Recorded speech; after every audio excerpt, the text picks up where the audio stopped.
Tiba-tiba saya merasa ada yang numpangkan tangan di kepala saya. Siapa sih? Kan aku nggak minta didoain. Ngapain mereka doain aku? Saya kepo, pengen ngelirik. Ini siapa ya? Karena kalau saya lihat ke bawah, kalau lihat celana panjang pasti dokter Irawan, kalau lihat betis pasti dokter Lisa. Jadi saya ngintip. Setelah saya ngintip itu saya lihat jubah putih yang bersilau. Batin saya, jin sopo meneh. Saya nggak. Itu yang saya lihat. Mas Gondrong, tapi wajahnya ini seperti tersaput kabut ya. Tidak lihat jelas, tapi dari rambut. Dan sekarang baru saya tahu dalam roh ternyata saya connect dan saya tahu itu Yesus. Saya tiba-tiba tidak bertulang lagi, saya terjatuh tersungkur. Gak ada kekuatan apapun. Kita manusia ini gak usah sombong. Ketika Tuhan mau memegang kita, gak ada kekuatan apapun dalam tubuh kita. Kita tidak bertulang lagi, cuma seonggok daging yang gak bisa apa. Saya terjatuh, tersungkur di situ, gak bisa obah. Lemes, rasanya saya cuma seonggok daging. Di situ saya nangis. Saya nangis dan saya bilang, saya teringat, saya rewind, pikiran saya teringat kembali beberapa tahun Tuhan datang sama saya. Dan di situ saya nangis, saya bilang, oke Tuhan, aku mau ikut Engkau, aku mau jadi orang Kristen dan pakai aku. Tiba-tiba kok aku bisa berdoa, aku di saat itu aku bilang, pakai aku untuk menjadi alatmu. Dan sejak itu, setiap doa ini Bapak Ibu Saudara disimpan di kepala dan lakukan. Setiap doa saya bilang, Tuhan layakkan aku, layakkan hidupku untuk menjadi berkat bagi banyak orang. Setiap hari, setiap saat. Saya di mobil pun, nyetir pun saya ngomong begitu. Karena hanya itu kerinduan saya. Bagaimana saya dipakai Tuhan untuk menjadi alatnya. Kuduskan hidup saya Tuhan, supaya saya Engkau layakkan. Kalau saya bisa berdiri di depan saudara, ini semua karena kemurahan Tuhan. Tuhan yang melayakkan hidup saya. Bukan karena kemauan saya secara pribadi, saya mau menjadi seorang penginjil Tuhan. Tapi memang saya minta untuk menjadi alat. Tuhan tambahkan karunia-Nya yang luar biasa dalam hidup saya, dalam pelayanan saya. Saya tidak nyangka Tuhan bawa saya sampai sejauh ini. Itu di luar dari ekspektasi saya sebagai manusia, itu di luar. Itu yang tadi saya katakan, kita koreksi. Jangan sampai hidup kita menjadi batu sandungan bagi orang lain. Kadang-kadang dalam rumah tangga saja, yang lingkup kecil, rumah tangga saja. Kadang-kadang istri diamin suami, suami diamin istri, orang tua diamin anak, anak diamin orang tuanya. Betul nggak? Sering sekali kita temui seperti itu. Jangan jadi batu sandungan. Apa salahnya sih kalau kita mengalah?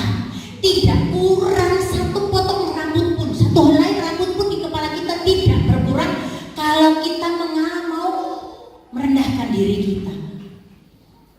Nyong ngapuro duluan. Gak ada salahnya kok. Jangan tinggi hati, jangan keras kepala, jangan sombong. Karena Tuhan gak suka kalau kita sombong, kita tinggi hati, kita keras kepala. Berubahlah seturut dengan kehendak Tuhan. Baca firman Tuhan. Saya percaya karena firman itu berkuasa penuh atas hidup kita. Firman yang kita baca itu akan merubah hidup kita. Mulailah taat membaca firman Tuhan. Kebetulan kalau saya tidak tahu di sini apa ada grup membaca Alkitab. Ada ya Bu, Bapak? Nggak ada. Ada ya. Nah itu setiap hari ada hostnya yang menuntun berapa pasal gitu kita baca. Jangan baca seperti baca koran. Terlalu banyak juga, kadang-kadang ada yang grup yang sampai 25, 30 pasal. Wih, atau tidak, tetapi sungguh-sungguh menjadi rema dalam hidup kita, itu yang Tuhan mau. Jangan baca banyak, tapi kayak baca koran habis itu hilang. Percuma jadi. Menjadi pelaku firman bukan cuma hanya kita membaca, tapi renungkan itu dan lakukan dalam hidup kita sehari-hari. Tuhan mau seperti begitu. Kita berubah dari hari ke hari, kita berubah. Mungkin ya kita pemarah. Saya jujur, dulu saya pemarah banget. Saya kalau marah, kalau saya belum jotos orang tuh rasanya belum berhenti. Dia rombongan yang tak tantang. Preman banget dulu saya itu. Tapi benar-benar Tuhan Allah kita tuh Allah yang ajaib. Asal kita punya kerendahan, minta sama Tuhan, Dia yang merubah. Punya dulu saya orang yang sombong, kalau sudah punya masalah saya tidak mau ngalah. Usah benar kok. Sekarang jadi anak Tuhan beda, Tuhan robah. Walaupun saya benar ya tetap nyuwun ngapura. Tetap saya minta maaf ya. Tuhan yang merubah hati kita. Belajar untuk taat sama suara Tuhan. Tuhan tuh sebenarnya berbicara pada kita tuh tiap hari, berbagai peristiwa yang terjadi dalam hidup kita. Kadang-kadang melalui firman Tuhan. Tuhan punya cara untuk berbicara kepada kita, pribadi lepas pribadi. Tapi kadang-kadang kitanya itu yang pura-pura bodoh, tidak mau peka dengan suara Tuhan. Ayo lebih rajin baca firman dan ikuti perintah Tuhan.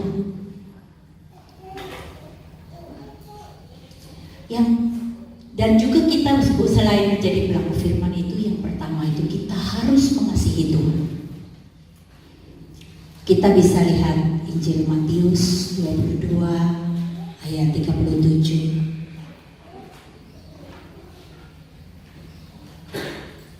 Matius 22 ayat 37 bunyinya demikian. Jawab Yesus kepadanya, kasihilah Tuhan Allahmu dengan segenap hatimu, dan dengan segenap jiwamu, dan dengan segenap akal budimu. Itulah hukum yang terutama dan yang pertama. Saudara, benarkah kita sudah mengasihi Tuhan sepenuh hati kita? Ataukah justru kita mengasihi diri kita sendiri?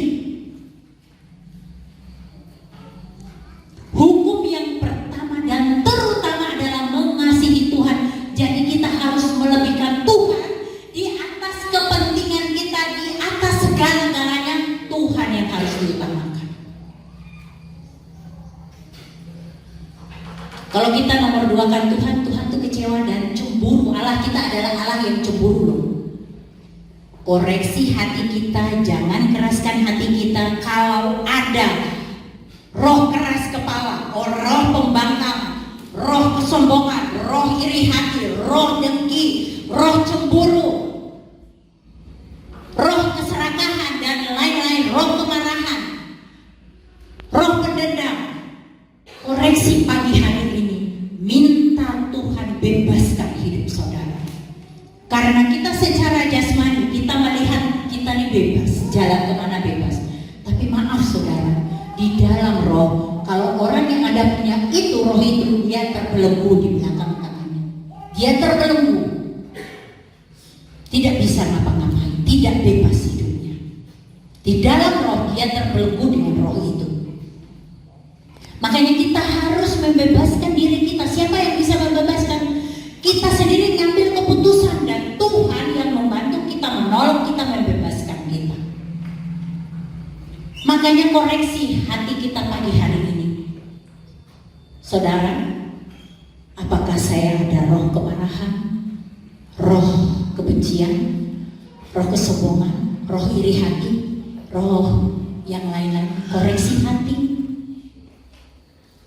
Boleh lepas ibadah, boleh minta kami doain, atau Bapak Gembala dan Ibu Gembala konseling sama beliau berdua, minta didoain. Roh persinahan pun demikian. Saya kasih tahu, di antara roh-roh itu yang paling bandel roh persinahan. Karena apa? Berzina tuh enak kok. Itu yang sulit lepas dari kehidupan manusia. Itulah yang menjatuhkan manusia ke dalam dosa. Bolak-balik orang kesandung di situ, kesandung ke situ. Kadang-kadang orang di dalam gereja pun istri orang dilirik, suami orang dilirik.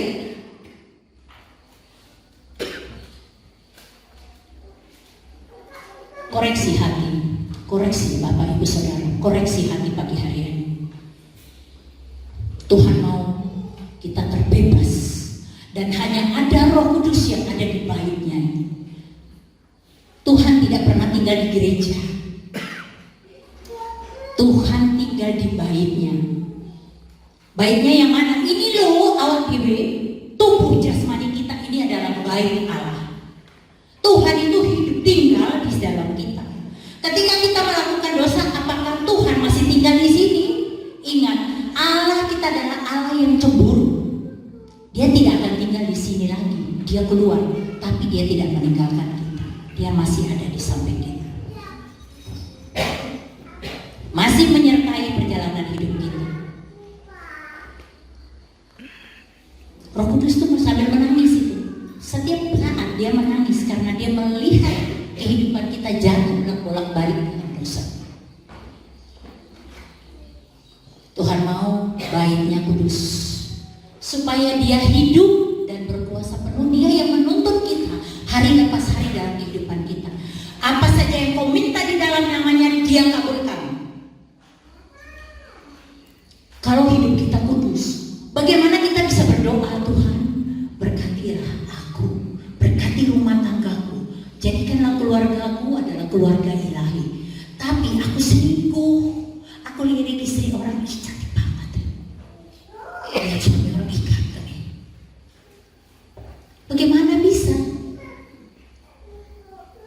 Lihat orang lain hidupnya lebih asik, lebih ada, punya ini, punya itu. Iri hati, kok iso ya? Kok aku gak iso ya? Iri hati. Koreksi hidup kita, Bapak Ibu Saudara. Tuhan Allah kita itu Allah yang baik. Saya bisa berkata demikian bukan karena membaca firman aja, tetapi pengalaman pribadi saya. Saya bisa berbicara begini karena pengalaman pribadi saya. Allah yang kita sembah itu Allah yang hidup, nyata dalam kehidupan kita. Kalau bagaimana kalau kita berdoa bertahun-tahun tapi tidak dijawab Tuhan? Koreksi lagi hati kita.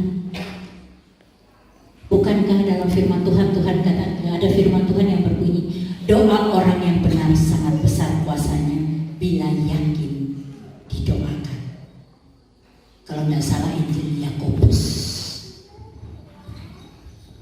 Bagaimana mungkin kita bisa berdoa tapi kita dalam bait kita ini ada roh lain, ada iri hati, ada roh marah, ada dendam. Bagaimana doa Tuhan bisa menjawab doa kita? Jadi pelaku firman, mengasihi Tuhan di atas segala-galanya, mengutamakan Tuhan di atas segala-galanya. Harus menjadi pelaku firman yang benar-benar pelaku firman. Kita bisa lihat di Injil Yohanes 14, 15 sampai 16. Jikalau kamu mengasihi aku, kamu akan menuruti segala perintahku. Aku akan minta kepada Bapa dan Ia akan memberikan kepadamu seorang penolong yang lain supaya Ia menyertai kamu selama-lamanya. Kalau kita minta di dalam nama Tuhan, Roh Kudus itulah yang akan menolong kita, yang memampukan kita untuk mengampuni orang lain, untuk bisa melihat orang lain sukses dan kita mengucap syukur. Terima kasih Tuhan, orang itu diberkati. Kiranya berkat yang sama juga berkati aku. Jangan iri.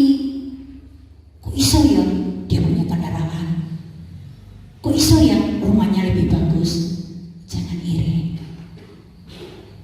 tapi ucap syukur Dalam segala hal Tuhan mau kita selalu mengucap syukur. Dalam kondisi apapun, dalam kondisi sakit kayak apapun, ucap syukurlah.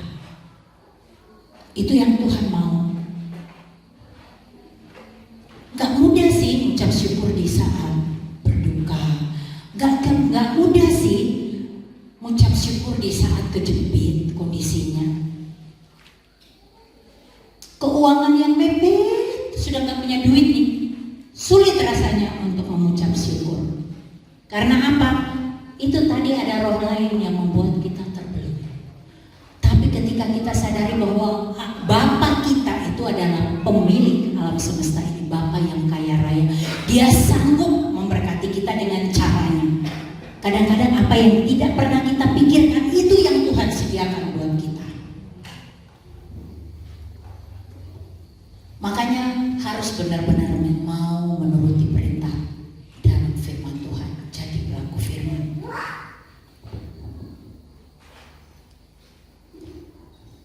Tadi kalau saya bilang harus mengasihi Tuhan itu tidak komplit kalau cuma mengasihi Tuhan.